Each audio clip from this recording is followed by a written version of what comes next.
जय हिंद दोस्तों, कैसे आप सभी। उम्मीद करता हूं बेहतर होंगे, स्वस्थ होंगे। आज की इस वीडियो में मैं आप सभी को जानकारी देने वाला हूं आरटीओ में फॉर्म 28 क्या होता है, फॉर्म 29 क्या होता है, फॉर्म 30 क्या होता है और फॉर्म 35 क्या होता है। दोस्तों, इस विषय पर काफ़ी ज़्यादा क्वेश्चन प्राप्त होते रहते हैं कमेंट सेक्शन में, इंस्टाग्राम के, यूट्यूब के और सोशल मीडिया हैंडल्स पर जैसे कि ट्विटर, फेसबुक पर कि फॉर्म 29 क्या होता है, फॉर्म 35 क्या होता है, हमें आप भेज दीजिए, इसका काम क्या होता है। आज के इस वीडियो में मैं आपके जो क्वेश्चन आते हैं इसको समराइज़ करके एक वीडियो बना रहा हूं। तो ये आप ही के क्वेश्चन पर एक डेडिकेटेड वीडियो है। उम्मीद करता हूं आपको पसंद आएगी और इस वीडियो को आप ज़्यादा से ज़्यादा शेयर करें। आपसे रिक्वेस्ट करना चाहूँगा ताकि और लोगों की मदद हो सके, उनको भी पता लग जाए कि फॉर्म आरटीओ में 28, 29, 30 और 35 क्या होते हैं, उनका पर्पज़ क्या होता है।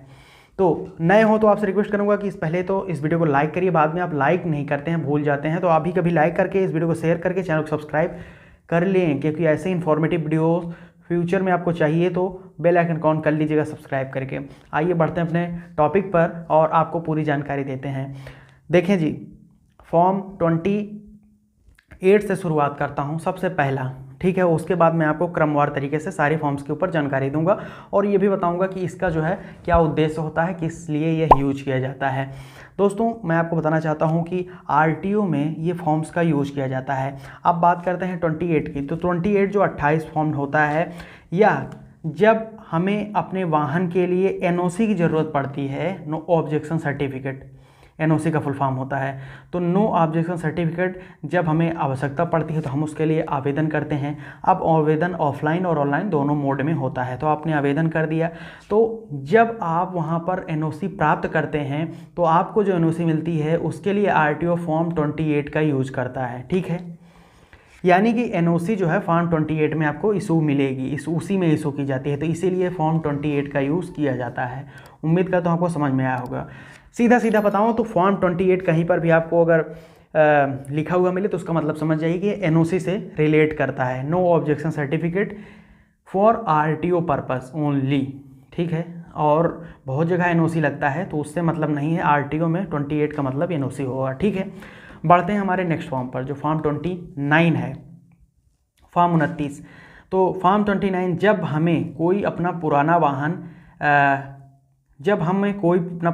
खरीदते हैं, जब हम कोई पुराना वाहन खरीदते हैं तो उस समय फॉर्म 29 की आवश्यकता हमें पड़ती है। जब कोई आप ओल्ड व्हीकल्स को परचेज कर रहे हैं तो हमें फॉर्म 29 की ज़रूरत पड़ेगी। देखें जी, तो विक्रेता से खरीदार, ध्यान से सुनिएगा, विक्रेता से खरीदार को वाहन के स्वामित्व को स्थानांतरित करने के लिए आरटीओ जो फॉर्म जारी करता है वो फॉर्म 29 होता है। समझ गए आप। तो विक्रेता से खरीदार को जो फॉर्म जारी किया जाता है, जो आप बोल सकते हैं कि यह आरसी का प्रमाण पत्र है, ऐसा बोल सकते हैं।